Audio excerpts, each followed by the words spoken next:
Hello everyone, welcome to yet another day in this clown decade, the decade where things are only going to get worse before they get better. And when it comes to this topic, it is absolutely amazing just how much the double standard hits. And once again, I am going to be Liz Truss's #1 acolyte throughout this entire video. Because next Wednesday, in literally 5 days, we are expected to see the budget that Labour are going to put forward with their agenda. And basically everybody, apart from people working in the public sector, are absolutely dreading it. And the sensible adults are back in the room, and that means, apparently, everything just has to get way worse. So first things first, rich ready to leave UK over budget tax threats. The PM has warned that there could be rises in taxation, but that those with the broadest shoulders should bear the heaviest burden. And again, I want to make it clear, it was basically always promised that taxes were not going to rise. The entirety of the election cycle was Tories pointing at Labour saying they're going to raise your taxes, and then Labour pointing back at the Tories saying no, they're going to raise your taxes. And it turns out that both were planning to raise your taxes. Now, this is quite old news that I've reported on in the past, but it's worth bringing up again and again and again. Obviously, the number, this was back in September, was 9,500 people leaving, but as we will go through, it's probably actually more. And you have a lot of leftists saying, oh, I'm glad the rich are leaving, like we don't need them anyway, and as it turns out, no, you actually do, because for some reason, leftists have this meme in their head where these people are only rich because they're dodging taxes and they dodge every tax, when in reality, yeah, they're probably evading a few taxes like absolutely everyone does in one way or another, but the rich are still by far the biggest net contributors to taxation in the country. So if you get rid of your golden goose, expect to starve. Because ultimately it is the rich who are the ones keeping the engines of the economy running. Private sector growth slips amid budget nerves. The closely watched PMI index falls to its lowest level for 11 months. After firms react to gloomy government rhetoric. And this is effectively how everyone, not just the rich, see the UK. It's all just decline, decline, decline, decline.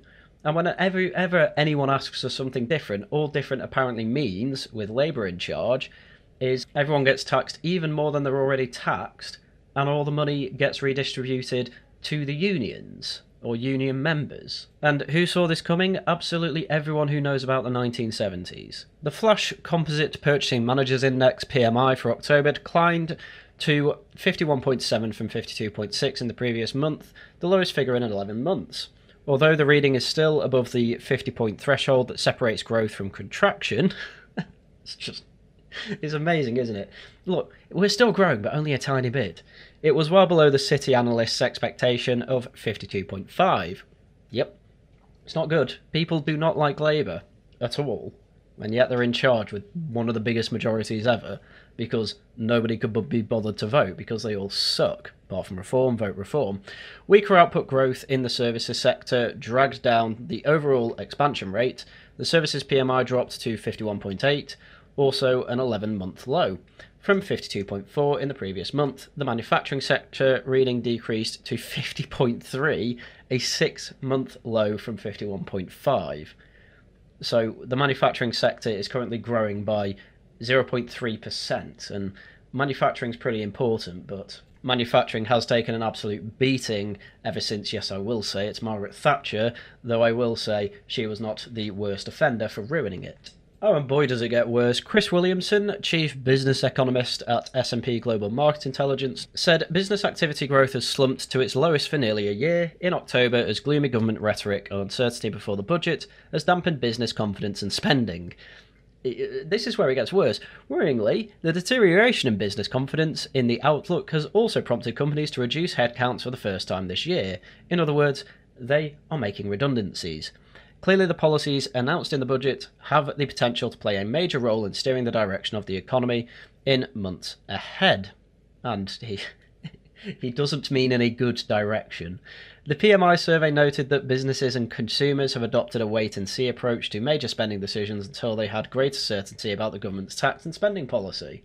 Which is not good. This didn't even happen with Liz Truss, by the way. Generally, business confidence went down after Liz Truss's mini-budget, but we will get into that. Another man in the business, Alan Monks at JP Morgan, said, our growth forecast for next year is already weak, but the momentum loss in the PMI and likely front-loaded tax increases for next year leave us cautious. Firms are protecting margins by still raising prices. This highlights the ongoing inflation challenges the B of E faces, even as growth cools. So, not only, again, this is stuff that is passed on to people who need to pay for food and what have you. They're suffering from this government's complete incompetence. Growth slows down. Inflation, even though it's below 2% now, is still having the effects it had when it was 11%, because these things tend to lag behind, and because everyone's expecting to have a bigger tax bill next year, they're raising prices in advance. And they're probably going to raise prices again, because at the end of the day, for people to be fed, these businesses need to be up and running. And if they're being taxed into submission, everyone starves. I suppose on the bright side, we have this last paragraph, which shows we're doing better than Europe. The composite Eurozone PMI remained in negative territory at 49.7 in October, so at least we're growing while they're contracting. Up slightly from 49.6 in the previous month. Driven by a sharp contraction in activity in the manufacturing sector, Germany's composite PMI reading increased to 48.4 from 47.5, while France's reading slipped from 47.3 to 47.3, from 48.6, a 9-month low. So, while the rest of Europe is contracting, at least we're still growing, I at least can say, but whether that continues after the budget or not, well, I do not have high hopes. But unfortunately, business news stays depressing. UK budget fears push owners to close firms to avoid tax hikes. Voluntary liquidation soars ahead of Chancellor Reeves's budget. A broader shake-up of capital gains tax regime is expected. They did say it was going to go up to like 39%, but they have pushed back on that and said, oh, it's only got to be like 30%. Don't worry about it. Any good decisions you make will be thoroughly punished by us taking just under a third of its value. Well, profit value, I should say. Thousands of solvent UK business owners are winding up their companies, allowing them to avoid an expected increase on levies in entrepreneurs in the budget. The number of so-called members' voluntary liquidations this month exceeds 1,600 according to notices filed to the Gazette, where business closures in the country are advertised. That's already more than double the level for the whole of October last year, and as you can see on the screen as well, there is a graph, and there is a definitive spike when it comes to the statistics of business closures over the past year. As you can see, it levels out at about 700 to 800 closures a month, and yes, this is indeed about, well, over, in fact, double that. Once again, Reeves is blamed. The spike comes as Chancellor of the Exchequer Rachel Reeves considers cutting the capital gains tax break, known as business asset disposal relief, in her spending plan on October 30. Entrepreneurs currently pay a reduced tax of 10% on profits they make from the sale or liquidation of their companies under the policy, rather than the standard 20% charged on higher rate taxpayers. And it's actually a funny thing you can apparently do if you're self-employed, where if you become a contractor, a self-employed contractor, and end up with £30,000 worth of spare cash in your company, if you liquidate it under that threshold, you can spend less tax and just make a new company than if you just let your company grow. It's a relatively interesting loophole that not many people take advantage of, whereas frankly Labour's just anti-business, and that's why they're doing this. Concerns around the anticipated restriction or removal of business asset disposal relief in the budget, which has long been mooted by the government, is the main driver behind a lot of these MBLs, or liquidation of the businesses, said Julie Palmer, a partner at corporate recovery specialist Begbie's Trainer. Any change to the relief is expected to be part of a wider shake-up of capital gains tax as Reeves seeks to balance the country's budget. The Chancellor has ruled out increases to several other key levies, leaving her with a limited range of options to raise the £40 billion that government officials say is needed to fill out a budgetary hole left by the previous Conservative administration. Fund Labour priorities. Yeah, that's another thing that I just can't be bothered going into, because you'll see why later. But at first it was a £22 billion black hole, then it just raised to £40 billion black hole, which is actually highly embarrassing when you think about it, because at first they were trying to blame Tories for this £22 billion black hole, which, if you actually looked into the detail, about 40% of it was through Labour's own policies, and now it turns out that it nearly doubled, officially thanks to Labour's own policies, so that's even more embarrassing for them. But as much as you see headlines going against Labour, they're really not doing it to the same extent they were doing it against Truss, mainly because experts in the Bank of England wanted Truss out. I think experts in the Bank of England don't really care for Labour because clearly they've got them under their thumb, whereas Truss was quite open about destroying them. Anyway, if it's not been made obvious by now, businesses have absolutely, well, not no confidence, but barely any confidence in this next budget. But it gets even worse because it's not just businesses suffering. Rachel Reeves' pension tax raid will erode living standards.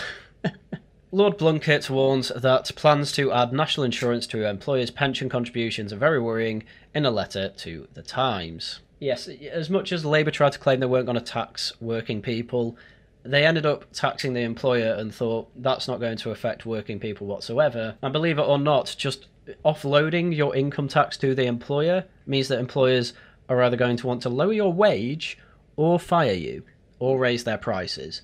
All of that is effectively a tax on working people. Rachel Reeves has been warned by Labour grandee Lord Blunkett that imposing national insurance on employers' pension contributions risks damaging people's standard of living in their retirement. The Chancellor is expected to use her budget on October 30 to announce plans to impose national insurance on employers' pension contributions as she seeks to balance the books.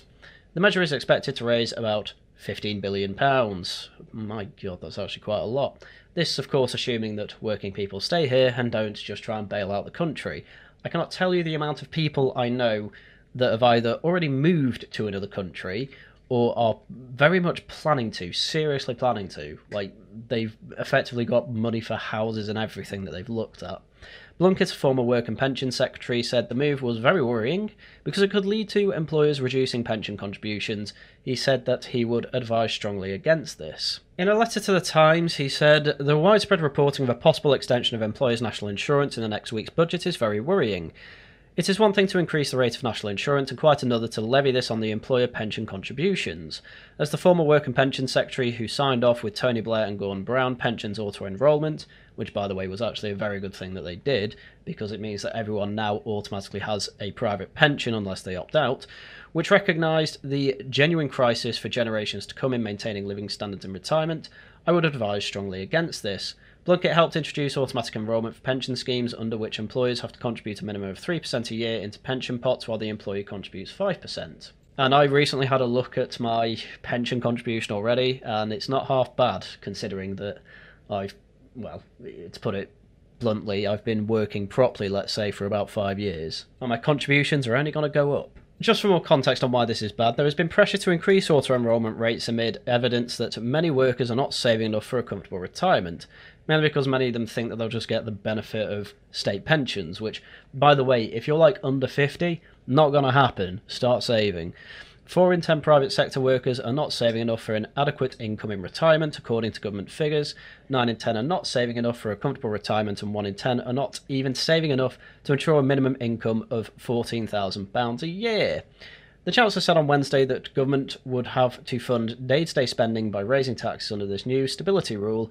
She said that the rule really bites, and she warned that tax rises and some cuts to public spending. And I want you to remember, I know this is the video essayist trope, but really do remember that the reason we need to raise these taxes and cut this spending is because this is all for day-to-day spending of the government. Day-to-day spending where effectively then it's not for big infrastructure projects, it's effectively wealth redistribution, redistributing to unproductive public sector workers mainly, but also to pensioners and to benefit claimants, which generally is not seen as a particularly good way to get a return on investment, because most of those people are either unproductive or don't work at all. But I want you to bear that in mind, because we are going to go through something else that very much is not a good idea. But speaking of paying public sector workers, Rachel Reeves to protect public sector workers from tax raid. The NHS and government departments will be exempt from Chancellor's plans to impose national insurance on employees' pension contributions. I cannot tell you how much I absolutely hate this government. This is the worst government I've ever lived through. I still know people that prefer this government to Tories, by the way. That's how absolutely brain dead some people are. And if any of my brother's friends are watching, yes, I do mean him. Public sector workers will be shielded from Reeves's plan to mount a tax raid on employers' pension contributions, while those in private sector face lower wages and less money in retirement. The Chancellor is expected to use her budget on October 30 to announce plans to impose national insurance on employers' pension contributions as she seeks to balance the books. The measure is expected to raise £15.4 billion. Oh, that's good. I'm glad that my retirement is being sacrificed in the name of benefits, current pensioners, and, of course, the public sector, who do so well and are such the envy of the world that the NHS is literally copied nowhere. However, the Treasury will reimburse public sector employees, including the NHS and government departments, because otherwise they would have to make significant cuts to their budgets, the time has been told. Oh yeah, but private sector, they'll be fine, they'll make up for it, won't they? Absolutely incredible stuff. It would cost the government an estimated £5 billion, which means that the raise would fall entirely on businesses and ultimately private sector workers. My God. Experts said that employees would have less generous pensions and companies could also absorb costs by reducing future pay rises, and I'm fully expecting that to be the case, which, believe it or not, is not good. Anyway, apparently there is some good news in this article. The International Monetary Fund predicted the UK economy would grow by 1.1% this year, more than double its estimate of 0.5% 6 months ago. Which I'm not going to lie, this is usually actually a lag effect from the government of the year before or 6 months ago. Effectively, Rishi Sunak actually did manage to grow the economy. The IMF downgraded the outlook for Germany, warning that Europe's biggest economy would stagnate, and also for Japan. However, it warned that doing too much too quickly with big tax rises or spending cuts risked having an adverse impact on economic growth. Oh, so the IMF is saying, yeah, we're growing. Effectively, we can say, thanks to the Tories, amazingly. But when it comes to this budget, they're saying, don't do that. Don't do that. Look at Germany. Official figures showed that 16.3% rise in revenues from capital gains tax between July and September ahead of the budget. Again, that's because a lot of businesses are liquidating. Capital gains tax receipts rose to 572 million between July and September, compared with 492 million in the same period last year.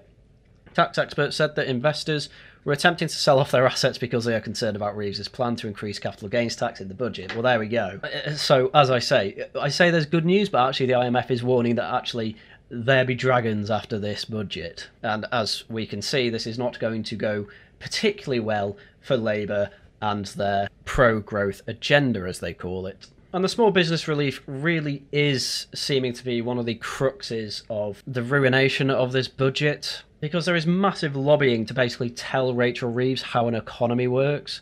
So the Treasury is thought to view the relief as poor value for money, placing it at risk as Reeves looks for ways to cut costs and replay the public finances. So the Treasury is happy to get rid of it, but again, as mentioned before, the Treasury isn't exactly pro-growth either, as shown by the fact that they hate small businesses too. The Federation of Small Businesses said the relief was vital in encouraging entrepreneurship and reducing the burden of capital gains tax. Scrapping it would increase tax bills for those selling their businesses, leaving them with less financial security after years of contributing to the economy, the group said. It said its own research suggests more than 4 in 5 small business owners said they were planning to use the relief in future. Tina McKenzie, the Federation of Small Businesses policy chairwoman, said getting rid of it would affect the everyday entrepreneur, the restaurant owner, the car mechanic and the jewellery designer, all of whom might be reluctant to take a new leap without the incentive that relief provides. Many entrepreneurs invest their life savings into their ventures, making them vulnerable if they cannot secure a fair sale. Well, joke's on them, they should have just been a public sector employee, then they'd be fine. That is the unironic thought process of Labour at the moment. I think the next paragraph is the funniest though. So the Institute for Fiscal Studies has said the relief is poorly targeted and leads to money being held in companies without achieving the commonly stated policy goal of increasing owner-managers' investment in their own businesses. It says the relief should be scrapped in favour of more generous incentives for investment, which I find absolutely amazing, because what are Labour doing? The exact opposite. They're scrapping it in favour of less generous incentives for investment, and instead of just saying, oh, that money you made, yeah, you should give a fifth of it to us.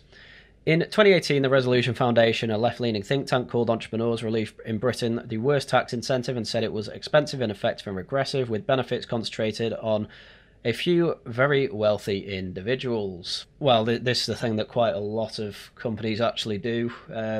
Effectively, they will make multiple businesses and try and keep the business worth under like 30 grand or whatever it is to make sure that they will get the full benefit when they sell the business off. And this is effectively what they're saying. Oh, people are using it to dodge taxes, which I don't completely agree with, because what they're actually doing there is they're investing money that they are making and putting it into other businesses that are hiring people. I know people that do this. They hire plenty of people. It creates jobs. And here's Rachel Reeves saying, don't care, give me your money. And there are plenty of people saying that it's a useless tax and what have you. But I'm not going to be funny. I'm going to take investors at their word here. Entrepreneurs and investors have reacted with anger to speculation that relief will be scrapped, and note that its rumoured demise could be coupled with the rise of capital gains tax on the sale of shares and other assets. Harry Stebbings, a prominent investor, has warned that technology entrepreneurs will leave the UK en masse if there are significant reforms to capital gains tax at the budget. Barney Husseyo, the founder of Clio, a fintech app, said that it risks driving founders overseas. It makes the UK less competitive when it desperately needs to be competitive. He posted on social media. He has said he would quit the UK for the US if entrepreneurs are hit with tax rises in the budget. Barnaby Cook, chief executive of Auspicious, a creative services group, said that he had benefited from the relief when he sold shares in a business in 2021. And most investors will be saying this. And as I said before, these are the people that are keeping jobs going. They're keeping the economy running effectively. But as Ronald Reagan said, the way the government look at these things is if it's making money, tax it. If it's still making money, regulate it. And then when it stops making money, subsidise it. And guess what? That's probably what Labour's going to do. And it's going to mean a bigger need for taxes. Which, guess what? Means that working people get even poorer. Anyway, it's time to remember the fact that I said before, that the government needs to raise money for day-to-day spending. So, that brings us to this article. Rachel Reeves will change debt rules to free up $50 billion in borrowing.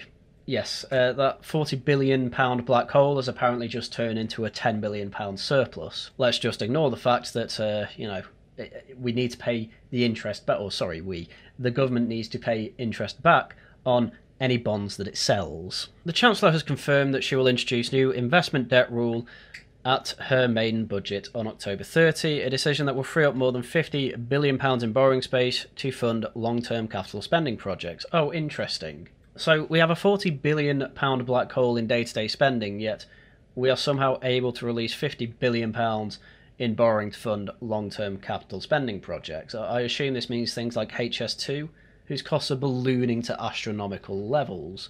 Rachel Reeves will bank tens of billions of pounds in the headroom at budgets to reassure finance markets that the government will not be borrowing to fund tax giveaways after changing its fiscal rules. Fund tax giveaways? By the way, what she means by to fund tax giveaways is effectively saying it's the complete leftist mindset of any money that people in the country make is actually the government's and we're actually doing you a favour by not taking it all. A complete socialist mindset. Fund tax giveaways. As if we don't already have one of the highest tax burdens since the war. What Rachel Reeves is effectively saying here is that we should consider ourselves lucky that they are trying to keep it as low as 40% tax burden. What an absolute joke of a chancellor. Speculation around the debt rules change triggered a small climb in the government borrowing costs on Thursday, with investors fearing an increase in Treasury debt issuance drive down the value of gilts.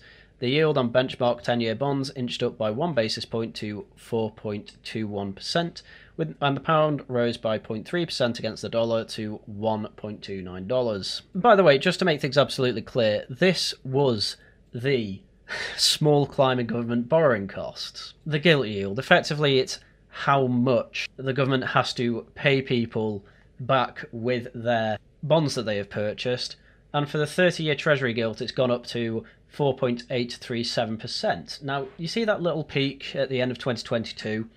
That is what caused Liz Truss to be decimated. It caused her to get kicked out. As you can see, Rishi Sunak managed to not actually get it back down to the 1 to 2% it's usually been at, which has meant cheap borrowing, and he got away with it. So it's absolutely no surprise that Rachel Reeves has managed to actually push gilt yields up above where Liz Truss got them. Sorry, more accurately, I should say the Bank of England got them, and she's not being kicked out. In fact, most people seem to be, well, most of the powers that be seem to be quite happy with the decision she's making, probably because they're taking their advice, which shows just how root and branch the problem actually is when it comes to completely destroying the anti-growth agendaists. Now, obviously, my point is that there is a complete double standard, and the reason there's a big double standard is because absolutely nobody understands how the economy actually works. Now, when I titled this video, Rachel Reeves Crashed the Economy, I largely am referring to this, and it's a bit tongue-in-cheek, because I don't really think that Rachel Reeves has crashed the economy. I don't really think that,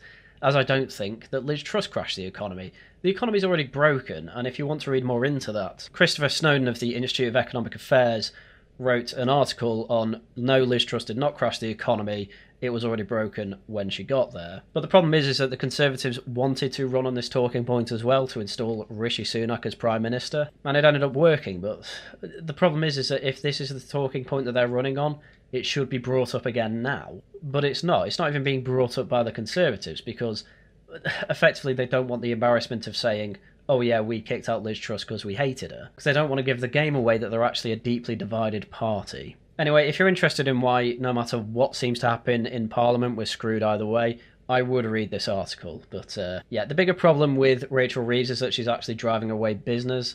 Liz Truss generally wasn't doing that. The Bank of England sold a hell of a load of gilts, upping their yield, and that made it very expensive for Liz Truss to actually borrow anything before she could actually get her supply side reforms out, which they were in the process of doing. But she was kicked out before she could announce any of that, which is obviously a damn shame. But anyway, let's go back to how Rachel Reeves is terrible. So Reeves said at the IMF, I can confirm that we will be changing the way that we measure debt in the budget statement next week. We'll be get debt falling as a share of our economy during this parliament, but the changes that we will make to the investment rule will free up money to invest in things that deliver a long-term return for our country and for our taxpayers. Treasury sources say the Chancellor would target a measure of public sector net financial liabilities as a percentage of GDP as her new fiscal rule, a shift that would free up about £53 billion for Reeves, according to estimates from the Institute of Fiscal Studies. The current debt rule requires the government to reduce public sector debt in the fifth year of forecasts produced by the OBR. The new rule would be governed by strict guardrails, the Chancellor said, and the additional borrowing would not be used to fund public sector pay deals or day-to-day functioning of the government. That's absolute nonsense. Of course it's going to be used for that. Why do you need to free up debt if you're not just going to use it for that? You're not going to use this 50 billion to invest because obviously 40 billion of it is going to be needed for that. If you think this 50 billion is going to go to anything useful or any long-term project that's actually going to be complete and make a return on investment of more than £50 billion, I don't know what to tell you. I've got a bridge to sell you. That's what I've got, because this is ridiculous. Reeves said she would not be using all the headroom available and the government would maintain a substantial fiscal buffer to keep debt falling within the next 5 years and reinsure investors.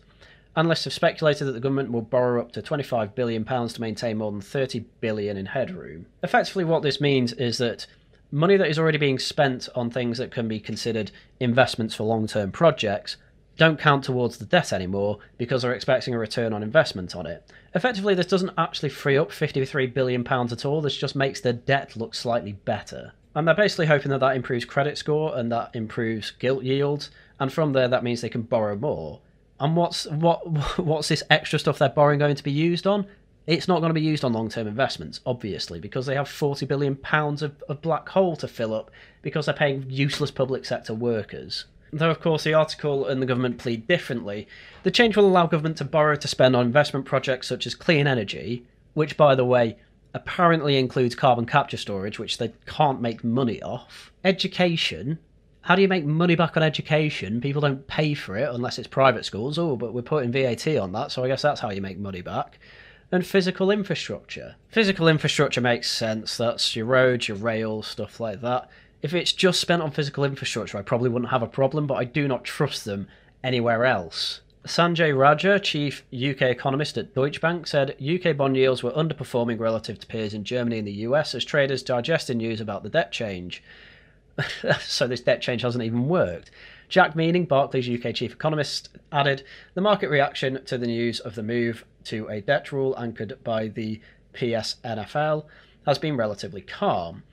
Reeves said the change has been welcomed by the IMF, while they tend to like the worst things possible, which this week urged the government not to cut spending on investment as it seeks to balance the books.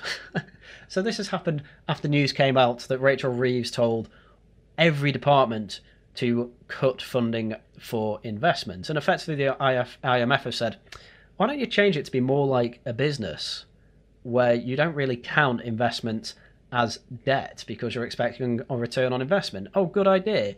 Let's do that and then spend it all on carbon capture storage and schools where you don't get a return on investment.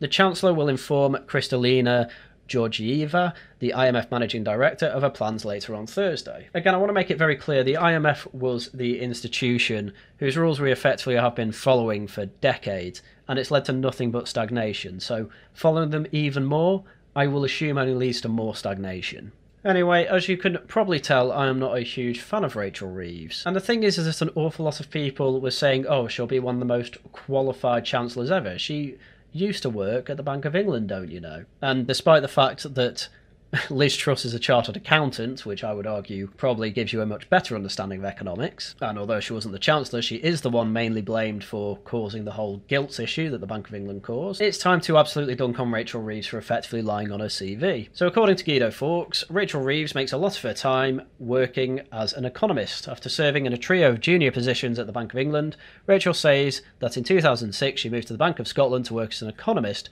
before leaving in 2009 to work as an MP. Guido spoke to colleagues of Reeves from her Bank of England days. One described her as having a reputation of being effing useless. I can understand why. Reeves' boilerplate biography given to event organisers for her speaking event say previously she has worked as an economist at the Bank of England, the British Embassy in Washington DC, and latterly at Halifax Bank of Scotland. She is consistently praised for having an economist brain. Now, I want to know why, if you're working as an economist for Halifax, for the Bank of Scotland, why are you there? Why are you not in the city? Why are you not in Edinburgh or London, which is where the economists would be? Well, she speaks of herself as HBOS in the midst of the financial crisis. When economists tumble, it is those on the lowest incomes who suffer the most. Some people lost their jobs, but also their sense of pride. However, Guido probed these claims after numerous former colleagues of Reeves got in touch to raise questions over her CV. Oh dear. The Chancellor stated on her LinkedIn that she was working as an economist at Halifax Bank of Scotland, but it's not true. Guido can reveal that Reeves worked in a mundane support department at the bank, according to multiple former colleagues. Within the Halifax Bank of Scotland complaints team, there was a small support unit which managed administration processes, IT matters and small projects and planning. It was a team of 3 people, far from the economics department. Reeves held a mid-level position. Halifax Bank of Scotland was acquired by Lloyds in 2009, and the Chancellor left in December that year to pursue a career in politics. In other words, when she was a junior economist, she was absolutely useless, and apparently she was so bad that she was moved over to a administrative support team. Mid-level there, not even head of it. This effectively means that because in the past I have created and worked with a bank as a software engineer, that makes me an economist. That is effectively what is being said here, which is absolutely crazy. And I actually find it nuts that this has not made headline news, that everyone seems to have this meme in their head that Rachel Reeves is actually an experienced economist, and it turns out it's absolutely not true. She is absolutely useless, and when she is not being a useless economist, she was apparently a mid-level support drone. This is who's in charge of our economy. A support, someone you would effectively call up to say, my mouse isn't working. No wonder things look so dire. And in fact, she's such a useless NPC that she can't even make a good argument against one of the most stupid and blatant scams I think I've ever seen in my life. Reeves Britain cannot afford to pay Commonwealth reparations demands. Chancellor appears to rule out any engagement with country's leaders on the issue. She is so useless. Because we're talking about a bill that is put forward by the Commonwealth of something stupid like £18 trillion.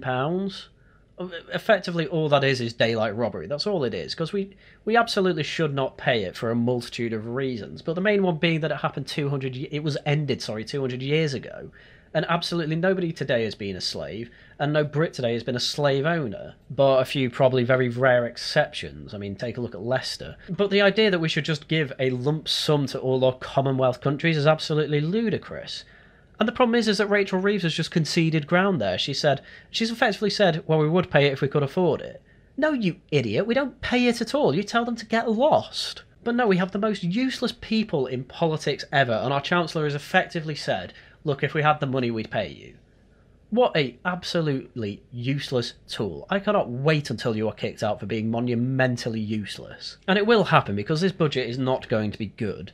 This budget is going to cripple people. All because this government simply cannot say, look, you need to be more productive to get more money, public sector, and it can't say to pensioners more than just, look, you don't need £300 to pay for your boiler and your gas bill when you own Rolex watches.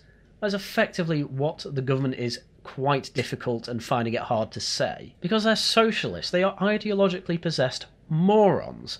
They think all money made in the UK belongs to them, so they think that it's a gift if they don't take it off you. They then have no idea how an incentive structure works, they have no idea how business works, so they just think, oh, business, that's just a thing that works all the time, when frankly it isn't. You need decent incentives to get people into business, into work, into making savings for their future, and yet they're not doing that. They're just saying, look, we're going to take all your money and give it to these few people who fund the unions that fund us, and that's the incentive structure under Labour, and it absolutely sucks.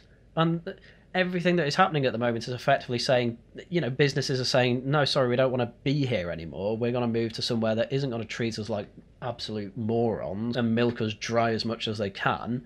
Loads of young people, as I say, are really considering or have already moved to foreign countries where they aren't being taxed up to the eyeballs and can afford literal houses with pools, by the way. You know, I know someone who works at a cafe over in Canada and she can afford rent relatively easily. Like, that's the type of people Canada are letting in. It just...